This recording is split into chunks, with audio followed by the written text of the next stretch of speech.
morning. I'm Jack Gibbons from the Ontario Clean Air Alliance. Ontario Power Generation is seeking permission from the Ontario Energy Board to raise its rates in March 2011 to start paying for the proposed Darlington rebuild project. According to Ontario Power Generation, it will cost $8.5 to $14 billion to rebuild the Darlington nuclear station.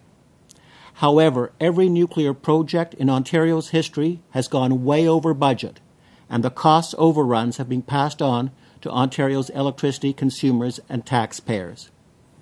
On average, the actual costs of Ontario's nuclear projects have been 2.5 times greater than the original cost estimates. Therefore, if history repeats itself, the actual cost of rebuilding the Darlington nuclear station will be $21 to $35 billion.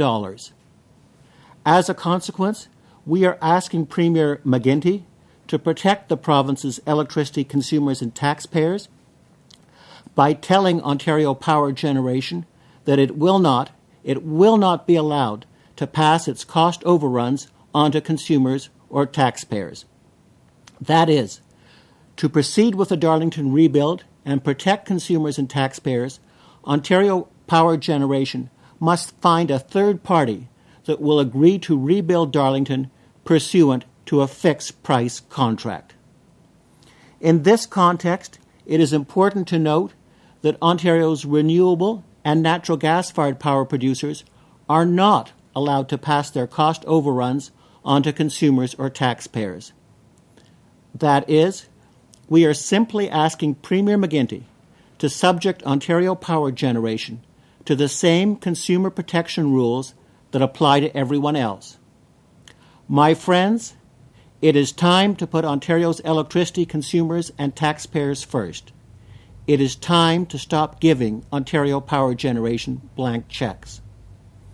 The good news is that Ontario has lower cost and lower risk options to keep the lights on. They are energy efficiency, combined heat and power, and water power imports from the province of Quebec. These options can meet our electricity needs at less than half the cost of rebuilding the Darlington nuclear station. Thank you for your attention. If you have any questions, I will be pleased to answer them. You mentioned in this report that the OPG is seeking permission to raise its rates to pay for the Darlington rebuild. Yes. Do you know how much they're requesting and what that would mean for someone who has got an electricity bill they've got to pay? Yes, an Ontario Energy Board hearing is starting tomorrow with respect to Ontario Power Generation's request to raise its rates for 2011 and 2012. And the total rate increase for everything they want to do, including the rebuild, is 6.2%. And for the average residential customer, it would raise their bills by 1.7%.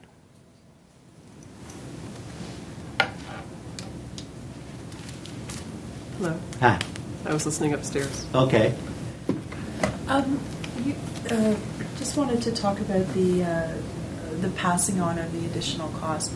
When Smitherman was the energy minister, he talked quite a bit about the bids that they were getting for the rebuild. Yes. And he used to stress the fact that they didn't want cost overruns, and that they would be looking for that sort of protection in the contract. Yes. So are you pretty optimistic that the government, when it does eventually sign some kind of contract with either AECL or another company, that they will do that?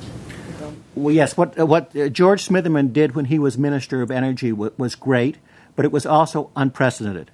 All the other nuclear projects in Ontario's history, the nuclear industry got political approval by lowballing their cost estimates to make their projects look cheap, and then they went way over budget and then passed the cost overruns on to consumers or taxpayers.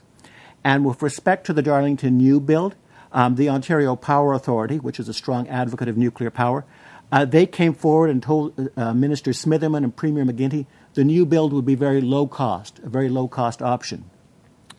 And the government was originally planning, the government then started a nuclear procurement process.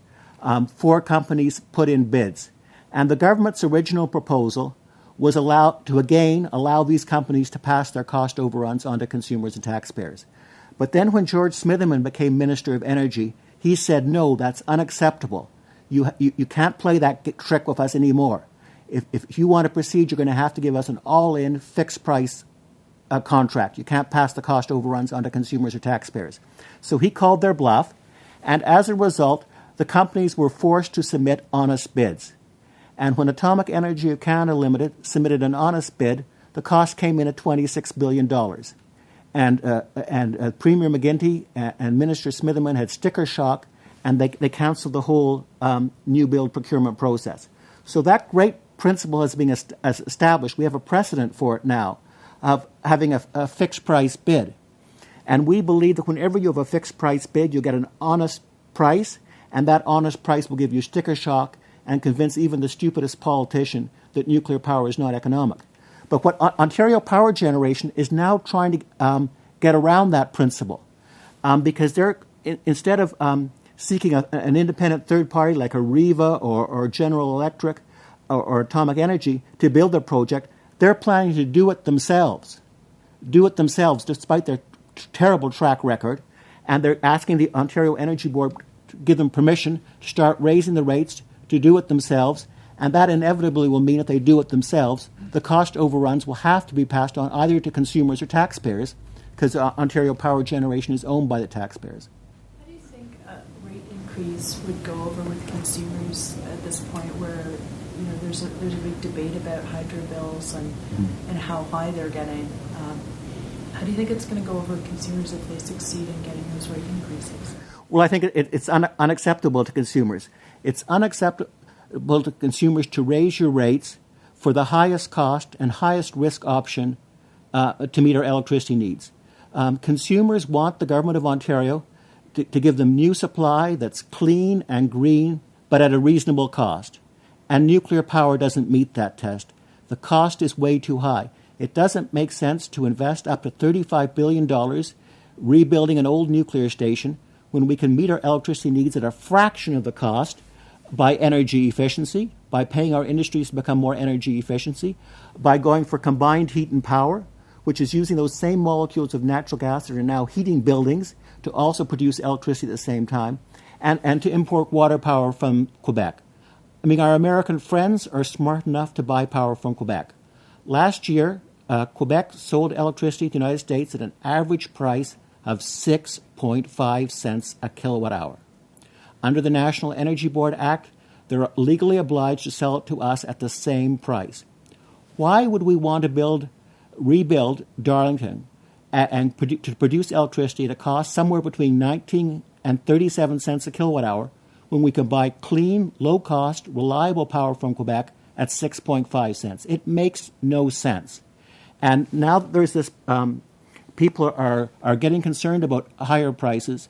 I don't think any political leader is going to be able to get away with pursuing the highest cost and highest risk options that are clearly not in the best interest of the people of this province. Does the transmission exist to import power from Quebec? Yes.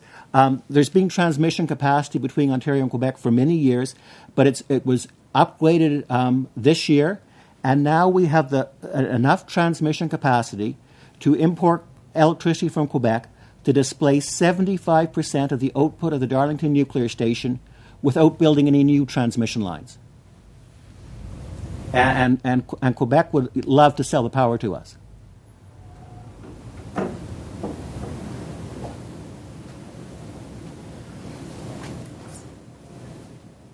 Any other questions? What's the option here? I mean, like the government, OPG is going ahead. If they're going to seek this, I mean, they're going to go ahead with this project. I mean, if the taxpayer doesn't pay for it, who pays for it? The consumer. Under Ontario Power Generation's proposal, they're going to do it themselves, and they've had a huge history of cost overruns. And the cost overruns under Ontario Power Generation's proposal will be paid for by consumers or taxpayers. And they're seeking the Ontario Energy Board's permission to start raising their rates to do it. Now, but Ontario Power Generation is owned by the Government of Ontario. So Premier McGuinty can step in and say no. It can say to Ontario Power Generation, you can only proceed if you can get a fixed price contract from an independent third party so that if there are any cost overruns, they won't be passed on to consumers or taxpayers. Just like as applies now to renewable or natural gas-fired power plants. Today, individuals, First Nations communities, co-ops, municipalities, electric utilities like Toronto Hydro, investor-owned companies like Northland Power are building renewable and natural gas-fired projects across Ontario. None of those people, none of those organizations are allowed to pass their cost overruns onto consumers or taxpayers. So we're just asking for a level playing field. So you're saying basically mothball Darlington, just don't use it. Well, no, we're saying if they can get a fixed price contract, that's the way to go ahead. If you're bound and determined to go ahead, do it at a way that the cost overruns aren't allowed to be passed on to consumers and taxpayers. But it's my firm belief that if they get a fixed price contract for rebuilding Darlington, it will come in at a very high price, just like the Darlington U build, and then it will be obvious to Premier McGuinty and all the other political leaders that it doesn't make sense to proceed because there are these lower cost options, lower cost and lower risk.